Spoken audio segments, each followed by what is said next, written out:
எல்லாருக்கும் வணக்கம்.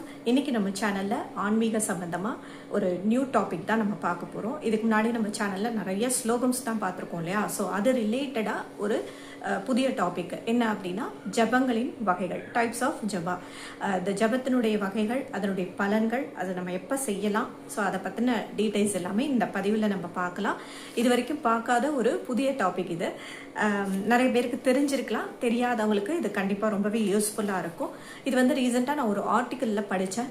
ஸோ அதை பற்றி நான் உங்களோட ஷேர் பண்ணிக்கணும்னு நினச்சேன். ஸோ இப்போ நம்ம இந்த பதிவில் டைப்ஸ் ஆஃப் ஜபா பற்றி பார்க்கலாம். ஜபம் அப்படின்னா என்ன அப்படின்னா, நம்ம வந்து இறைவனுடைய நாமத்தை, ஒரு தெய்வத்தினுடைய நாமத்தை வந்து திரும்ப திரும்ப ரிப்பீட்டடாக அதை வந்து ஸ்மரணை பண்ணிகிட்டே இருக்கிறது, அதை வந்து சொல்லிகிட்டே இருக்கிறது தான் நம்ம வந்து ஜபம் அப்படின்னு சொல்லுவோம். ஃபார் எக்ஸாம்பிள் ராம ராம ராம ராம அப்படின்னு சொல்கிறோம் இல்லையா? ஸோ அதை வந்து திரும்ப திரும்ப நம்ம வந்து சொல்லிகிட்டே இருப்போம். அதே மாதிரி ஓம் கம் கணபதியே நமக, இந்த நாமத்தை நம்ம வந்து ஒரு நாளைக்கு ஒரு 108 தடவையோ அல்லது 1008 தடவையோ நம்ம வந்து சொல்லிகிட்டே இருக்கோம் அப்படின்னா அது வந்து ஜபம் அப்படின்னு சொல்லுவோம். இதில் வந்து இந்த ஜபங்கள்ல 4 வகைகள் இருக்கு, முக்கியமான ஒரு 4 வகைகள். அதை பத்தி நம்ம பார்க்கலாம்.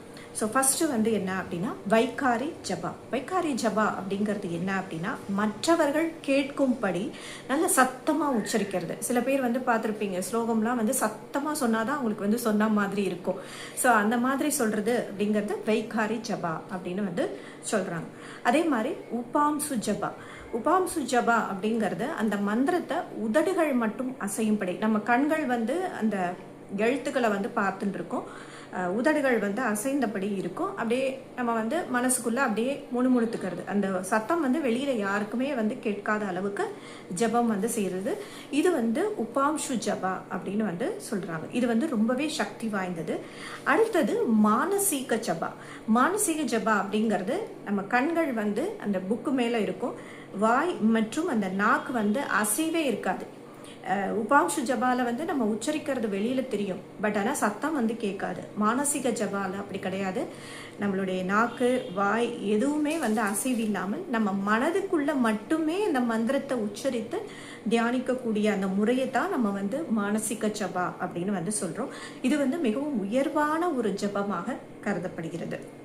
அதே மாதிரி நெக்ஸ்ட் வந்து லிக்கித ஜபா. லிக்கித ஜபா அப்படிங்கிறது ரொம்பவே பவர்ஃபுல். இது வந்து நம்ம ஒரு தெய்வத்தினுடைய நாமத்தை ஒரு நோட் புக்கில் எழுதுறது. ஸோ இது வந்து நம்ம சேனலில் சரவணபவா எழுதும் முறை பற்றி நம்ம வந்து ஆல்ரெடி ஷேர் பண்ணியிருக்கோம் இல்லையா? ஸோ அது வந்து ஒரு நோட் புக்கில் சரவணபவா அப்படிங்கிற அந்த நாமத்தை நம்ம வந்து எழுதுறோம். அது எப்படி எழுதணுங்கிற முறை நான் வந்து சொல்லியிருக்கேன், லிங்க் வேணால் நான் கொடுக்குறேன், நீங்கள் செக் பண்ணுங்கள்.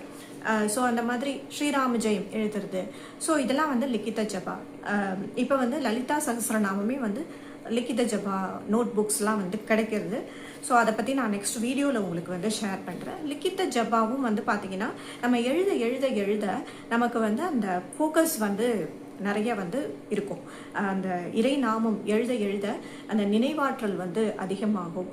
நம்மளோட ஃபோக்கஸ் வந்து நம்ம அந்த இறைவன் மேலேயே இருக்கும். நம்மளுடைய அந்த ஃபோக்கஸ் வேறு எதுலேயும் வந்து நம்மளால வந்து நம்மளுடைய சிந்தனை வந்து போகாது.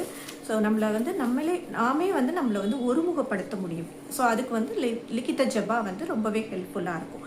ஸோ அடுத்தது வந்து பார்த்தீங்கன்னா அஜபா ஜபம். இது வந்து சுவாசத்தோடு இயல்பாக இறைநாமம் மனதில் தொடர்ந்து ஓடிக்கொண்டிருக்கும் நிலை. இது வந்து ஒரு உயர்ந்த தியான நிலை. தியானம் பண்ணுறது அப்படிங்கிறதுலாம் வந்து நம்ம, அதாவது ஒரு சாதாரண மனிதர்களால் வந்து பண்ண முடியுமா அப்படின்னா எனக்கு அதை பற்றி தெரியல. ஏன்னா அந்த யோகா பண்ணுறவங்களாம் வந்து இந்த மெடிடேஷன் வந்து பண்ணுவாங்க இல்லையா? ஸோ அவங்களுக்கு வந்து இது வந்து ஒரு பரிச்சயமான ஒரு முறையாக இருக்கும். அதுக்கு வந்து நிறைய நம்ம வந்து ஃபோக்கஸ் பண்ணணும், நிறைய கான்சன்ட்ரேஷன் வேணும். நம்ம அதாவது நம்மளுடைய மைண்ட் வந்து ஃபோக்கஸ்டாக இருந்தால் தான் அந்த தியானம் அப்படிங்கிறது நம்மளால பண்ண முடியும். அடுத்தது நித்திய ஜபம். நித்திய ஜபம் அப்படிங்கிறது தினமும் தவறாமல் செய்யக்கூடிய ஜபம். சில பேர் வந்து தீட்சை வாங்கிட்டு இருப்பாங்க இல்லையா? ஸோ அதெல்லாம் வந்து நம்ம தினமும் தவறாமல் பண்ணியே ஆக வேண்டிய ஒரு கட்டாயத்தில் இருக்கும். ஸோ அந்த மாதிரி செய்யக்கூடிய நித்திய ஜபங்கள், அல்லது தினமும் வந்து நான் வந்து இந்த ஸ்லோகங்களை வந்து படித்தே தீருவேன் அப்படின்னு சில பேர் வந்து குறிப்பிட்ட ஸ்லோகங்களை வந்து படிக்கிறதுல இன்ட்ரெஸ்டடாக இருப்பாங்க. ஸோ அந்த மாதிரி படிக்கிறது. அடுத்தது காமிய ஜபம். காமிய ஜபம் அப்படிங்கிறது ஒரு குறிப்பிட்ட விருப்பம். ஸோ இப்போ வந்து திருமணம் ஆகிறது, அல்லது குழந்தைகள் பிறக்கணும், அடுத்தது வந்து என்னுடைய பெண்ணுக்கு வந்து காலேஜில் வந்து சீக்கிரமாக சீட்டு கிடைக்கணும். ஸோ அந்த மாதிரி ஏதோ ஒரு விருப்பத்தை வேண்டி, பலனை வேண்டி நம்ம வந்து செய்யக்கூடிய ஜபா தான் வந்து காமிய ஜபா அப்படிங்கிறது. அடுத்தது புரஸ்சரண ஜபம். ஒரு குறிப்பிட்ட எண்ணிக்கையில் ஒரு குறிப்பிட்ட விதிமுறைகளோடு செய்யக்கூடிய ஜபம். உதாரணத்துக்கு நம்ம வந்து வேல்மாறல் வந்து எடுத்துக்கலாம். ஸோ வேல்மாறலில் வந்து பார்த்தீங்கன்னா இந்த திருத்தணியில் உதித்தருளும் ஒருத்தன் மலை விருத்தன் எனது உள்ளத்தில் உரை கருத்தன் மயில் நடத்து குகன் வேலை, அந்த வரியை வந்து நம்ம 20 முறை தொடர்ந்து வந்து சொல்லணும் அப்படிங்கிறது அதனுடைய விதிமுறை. ஸோ அதே மாதிரி வேல்மாறல் படிக்கும் பொழுது நடுவில் பிரேக் பண்ணக்கூடாது, நம்ம வந்து யாரோடையும் பேசக்கூடாது, பேசினா திரும்ப முதல்ல இருந்து வந்து நம்ம ஸ்டார்ட் பண்ணோம். ஸோ அந்த மாதிரி நிறைய விதிமுறைகள்லாம் இருக்கு இல்லையா. ஸோ அதுதான் புரஸ்சரண ஜபம். ஒரு குறிப்பிட்ட எண்ணிக்கையில் குறிப்பிட்ட விதிமுறைகளோடு செய்யக்கூடிய ஜபம் தான் இந்த புரஸ்சரண ஜபம். இதெல்லாம் வந்து டைப்ஸ் ஆஃப் ஜபா இப்போ இது வரைக்கும் நம்ம பார்த்தது. ஸோ இதெல்லாமே ரொம்ப இன்ட்ரெஸ்டிங்காக இருக்குது இந்த டாபிக் எல்லாமே இது வரைக்கும் நம்ம பார்த்தது. அடுத்தது இந்த மாதிரி நம்ம ஜபங்கள் செய்யறதுனால நமக்கு என்னென்ன நன்மைகள் கிடைக்கும். ஸோ நம்மளுடைய இதனால வந்து பல நன்மைகள் வந்து கிடைக்கிறது. நம்மளுடைய மனம் உணர்ச்சி இதெல்லாம் வந்து பார்த்தீங்கன்னா ஒருமுகப்படுத்துவதற்கு இது ரொம்பவே உதவியாக இருக்குது. முக்கியமாக வந்து மன அமைதி கிடைக்கும், மன அழுத்தம், அதுக்கப்புறம் வந்து பதற்றம் இதெல்லாம் வந்து குறைவதற்கு இது ரொம்பவே உதவியாக இருக்கும் இந்த ஜபங்கள் வந்து செய்யறது. அதே மாதிரி நான் முன்னாடி சொன்ன மாதிரி ஃபோக்கஸ், ஒருமுகப்படுத்தக்கூடிய திறன், நினைவாற்றல் இதெல்லாம் வந்து மேம்படுத்துவதற்கு இந்த ஜபங்கள் வந்து மிகவும் உதவியாக இருக்கு. அடுத்தது நெகட்டிவிட்டி வந்து குறையும். ஸோ நம்மளுடைய நேர்மறை சிந்தனைகளை வளர்க்க உதவும். இப்போ உதாரணத்துக்கு நம்ம வந்து லிகித ஜபா எழுதுறோம் அப்படின்னா ஸ்ரீராம ஜெயம் எழுதுறது, ஸோ அல்லது லலிதா சஹஸ்ரநாமம் வந்து லிகித ஜபமாக எழுதுறது. சில பேருக்கு வந்து சொல்வதற்கு நேரம் இருக்காது, ஸோ அந்த மாதிரி அல்லது கான்சன்ட்ரேஷன் நமக்கு வந்து அதில் இருக்காது. சில பேர் வந்து சமையல் பண்ணிகிட்டே கூட இந்த லலிதா சஹஸ்ரநாமம் சொல்கிறது, விஷ்ணு சஹஸ்ரநாமம் சொல்கிறது அதெல்லாம் வந்து செய்வாங்க. அது வந்து நம்ம சொல்லிகிட்டே இருப்போம், பாதியில் வந்து நமக்கு வேற ஒரு வேலை வந்தோன்னா அதை அப்படியே மறந்துடுவோம் இல்லையா. ஸோ அந்த மாதிரி வந்து இல்லாமல் லிகித ஜபா அப்படின்றது வந்து பார்த்திங்கன்னா நம்மளோட ஃபோக்கஸ் வந்து அதுலேயே இருக்கும் எழுதும்போது. ஏன்னா நம்ம வந்து கையால் எழுதுகிறோம், எப்படி இருந்தாலும் அதை வந்து கண்டினியூ பண்ணணும் அப்படிங்கிற அந்த ஒரு இன்டென்ஷனோடு நம்ம வந்து எழுதுவோம். ஸோ அப்போ வந்து நம்ம அதை வந்து மிஸ் பண்ணாமல் எழுதுவோம். இந்த மாதிரி எழுதிண்டே இருக்கிறதுனால, இந்த இறை நாமத்தை வந்து எழுதுறதுனால நமக்கு வந்து நேர்மறை சிந்தனை வந்து அதிகமாகும். நமக்கு வந்து ஒரு புது ஆற்றல் வந்து கிடைக்கும். இறைவனோட அந்த உள்ளார்ந்த தொடர்பை வந்து ஆழப்படுத்துறதுக்கு ரொம்பவே உதவியாக இருக்கும். ஸோ அடுத்தது வந்து உணர்வுகளோட சமநிலை. ஸோ நம்ம வந்து எதுக்கெடுத்தாலும் வந்து கோவப்படுறது, எரிச்சல் அடைகிறது, பயம், கவலை, ஸோ இந்த மாதிரியான அந்த உணர்வுகள் எல்லாத்தையுமே வந்து சமாளிப்பதற்கு உதவியாக இருக்கும். அப்புறம் சாட்டிஸ்ஃபேக்ஷன், நம்ம வந்து இதை ஜபங்கள் வந்து பண்ணி முடித்தோம் அப்படின்னாலே நமக்கு ஒரு திருப்தி கிடைக்கும், நமக்கு ஒரு நிம்மதி கிடைக்கும், நமக்கு ஒரு ஆற்றல் வந்து கிடைக்கும். ஸோ பொதுவாக வந்து இந்த மாதிரி ஜபங்கள் வந்து செய்யறதுனால நமக்கு என்னென்ன நன்மைகள் கிடைக்கும் அப்படிங்கிறத பார்த்தோம். ஸோ எனக்கு வந்து பார்த்திங்கன்னா இந்த லிக்கித ஜபா வந்து ரொம்பவே வந்து பிடிச்ச ஒரு விஷயம். நான் வந்து சொல்கிறத விட எனக்கு வந்து எழுதுறது ரொம்ப பிடிக்கும். ஏன்னா எனக்கு வந்து சொல்கிறது அப்படிங்கிறது கான்சன்ட்ரேஷன் வந்து இருக்காது. எனக்கு இந்த சில பேர் வந்து நிறைய வேலை செஞ்சுட்டே வந்து இந்த ஸ்லோகம்ஸ்லாம் வந்து சொல்லுவாங்க. ஸோ எனக்கு வந்து அந்த கெப்பாசிட்டி கிடையாது. உட்கார்ந்து ஒரு இடத்துல எனக்கு அதை வந்து சொன்னால் தான் என்னால் வந்து சொல்ல முடியும். அதே மாதிரி எழுதுறது அப்படிங்கிறது எனக்கு ரொம்ப பிடிக்கும். லிக்கித ஜபா வந்து நான் ரொம்ப விரும்பி செய்யக்கூடிய ஒரு விஷயம். ஸோ அது வந்து நல்ல கான்சன்ட்ரேஷன் இம்ப்ரூவ் ஆகும். நமக்கு வேறு எதுலேயும் வந்து நமக்கு சிந்தனை போகாது. இந்த மாதிரி லிக்கித ஜபா செய்கிறதுனாலையும் ஜபங்கள் நம்ம ஒரு நாமாவை எடுத்துக்கிட்டு அதை திரும்ப திரும்ப சொல்கிறதுனாலையும் நம்மளுடைய நாளடைவில் ஸ்டார்டிங்கில் வந்து நமக்கு கொஞ்சம் கஷ்டமாக தான் இருக்கும் இந்த ஜபங்கள் செய்கிறது. ஏன்னா ஒரு இடத்துல நம்ம வந்து உட்கார்ந்து இந்த ஜபம் வந்து செய்யணும், ஜப மாலைகளை வச்சுட்டு நம்ம வந்து அந்த எண்ணிக்கை 11, 27, 54, 108, 1008 இந்த மாதிரி வந்து நம்ம செய்யறது அப்படிங்கிறது நம்மளுடைய நேரத்தை ஒதுக்கி நம்ம வந்து செய்யணும். ஸோ இது வந்து பிரம்ம முகூர்த்தத்தில் செஞ்சால் ரொம்பவே விசேஷம். ஸோ இந்த மாதிரி வந்து நம்ம செய்யறது அப்படிங்கிறது ஸ்டார்டிங்கில் கொஞ்சம் கஷ்டமான விஷயமா தான் இருக்கும். போக போக இது வந்து நமக்கு வந்து ரொம்ப பிடித்தமான விஷயமா மாறிடும்.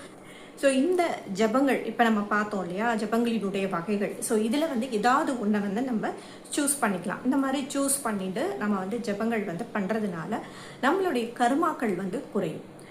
அது வந்து ரொம்ப ரொம்ப முக்கியமாக வந்து சொல்லப்படுறது. ஜபங்களில் வந்து இந்த மாதிரி நம்ம செய்யறதுனால நம்மளுடைய கர்மாக்கள் வந்து குறைவதற்கு நிறையவே வாய்ப்பு இருக்கிறது. ஸோ அடுத்தது கீதையில் வந்து ஜபங்களை பற்றி என்ன சொல்கிறாங்க அப்படிங்கிறத பற்றி நம்ம பார்க்கலாம். யக்ஞானாம் ஜபக்ஞோஸ்மி அப்படின்னு சொல்கிறான். அதாவது எல்லா யாகங்களிலும் நான் வந்து ஜபமா ஜப யாகமாக இருக்கின்றேன். இதோடைய பொருள் என்ன அப்படின்னா, ஸோ மனசார செய்யப்படும் ஜபம் மிகவும் உயர்ந்த ஆன்மீக சாதனையாக கருதப்படுகிறது அப்படின்னு வந்து சொல்லியிருக்காங்க. ரமண மகர்ஷி என்ன சொல்றாரு அப்படின்னா, தொடர்ந்து செய்யக்கூடிய அந்த ஜபம் அப்படிங்கிறது மனதை ஒருமுகப்படுத்தி இறுதியில் தியானத்திற்கு வழிவகுக்கும் அப்படின்னு சொல்றார். ஸ்ரீ ராமகிருஷ்ணர் என்ன சொல்றார் அப்படின்னா, இறை நாமத்தை அன்போடு மீண்டும் மீண்டும் நம்ம ஜெபம் பண்ணோம் அப்படின்னா அது வந்து நம்மளுடைய மனதை வந்து தூய்மைப்படுத்தும். அது வந்து நம்ம ரியலாகவே நம்ம வந்து அதை வந்து நம்ம ஃபீல் பண்ணியிருப்போம். இந்த மாதிரி அந்த ஸ்லோகங்கள்லாம் வந்து சொல்லி முடித்தோம் அப்படின்னாலே நமக்கு ஒரு தாட் வந்து நல்ல ஒரு கிளியராக இருக்கும், மைண்டு வந்து கிளியராக இருக்கும், ரிலாக்ஸ்டாக இருக்கும் இல்லையா? ஸோ அதை நிறைய பேர் வந்து ஃபீல் பண்ணியிருப்பீங்க. அடுத்தது சுவாமி சிவானந்தா அவர் என்ன சொல்றார் அப்படின்னா, நாம ஜபம் அப்படிங்கிறது கலியுகத்துல ரொம்ப எளிமையானது, அது வந்து ரொம்ப சக்தி வாய்ந்த ஒரு ஆன்மீக பயிற்சி அப்படின்னு வந்து சொல்றார். ஸோ இதுதான் வந்து ஜபங்களை பற்றி வந்து நிறைய எல்லாரும் வந்து சொன்னது, பகவத்கீதையில் சொன்னது. ஸோ அதை பற்றிலாம் நம்ம வந்து பார்த்தோம். ஜபங்களினுடைய வகைகள், அதனுடைய பலன்கள் எல்லாமே வந்து நம்ம தெரிஞ்சுட்டோம். ஸோ ஜபம் வந்து நம்ம எந்த நேரத்தில் செய்யலாம்? ஜபம் அப்படிங்கிறத வந்து நம்ம பிரம்ம முகூர்த்த நேரத்தில் செய்யறது ரொம்ப ரொம்ப விசேஷம் அப்படிங்கிறது நம்ம எல்லாருக்குமே ஆல்ரெடி தெரியும். ஸோ அதாவது பிரம்ம முகூர்த்த நேரத்தில் நம்ம வந்து ஒரு குறிப்பிட்ட தெய்வத்தினுடைய நாமத்தை எடுத்துட்டு ஸோ நம்ம எத்தனை முறை சொல்லணும் அப்படிங்கிறத நம்ம தான் தீர்மானிச்சுக்கணும். ஸோ அது வந்து 108 முறையாக இருக்கலாம் அல்லது 1008 முறையாக இருக்கலாம். ஸோ அதை வந்து நம்ம மைண்டில் தீர்மானிச்சுட்டு அதுக்கப்புறம் நம்ம வந்து அந்த ஜபத்தை வந்து கண்டினியூ பண்ணலாம். ஸோ பிரம்ம முகூர்த்தத்தில் சொல்லக்கூடியதுக்கு வந்து பவர் வந்து ரொம்பவே அதிகம். ஸோ அதை வந்து நீங்களும் ட்ரை பண்ணி பாருங்கள். ஸோ இந்த டைப்ஸ் ஆஃப் ஜபா நம்ம வந்து பார்த்தோம் இல்லையா? ஸோ இதில் வந்து ஏதாவது ஒன்றை வந்து நம்ம சூஸ் பண்ணிவிட்டு நம்மளோட லைஃப்பில் அதை வந்து நம்ம ஃபாலோ பண்ணிக்கலாம். ஸோ எனக்கு வந்து லிக்கித ஜபா வந்து ரொம்ப பிடிக்கும். ஸோ நான் வந்து என்னென்ன எழுதுகிறேன் அப்படிங்கிறத நெக்ஸ்ட் வீடியோவில் உங்களுக்கு வந்து சொல்கிறேன். ஸோ இது வந்து உங்களுக்கு ரொம்ப யூஸ்ஃபுல்லாக இருக்கும் அப்படின்னு நான் நம்புகிறேன். இந்த பதிவில் வந்து டைப்ஸ் ஆஃப் ஜபா, அதுக்கப்புறம் அதனுடைய பலன்கள், நம்ம வந்து எப்போ ஜபம் பண்ணலாம், கீதையில் வந்து ஜபத்தை பற்றி என்ன சொல்லியிருக்காங்க, அதெல்லாம் நம்ம வந்து பார்த்தோம். ரொம்ப இன்ட்ரெஸ்டிங்காக இருந்திருக்கும்னு நான் நம்புகிறேன்.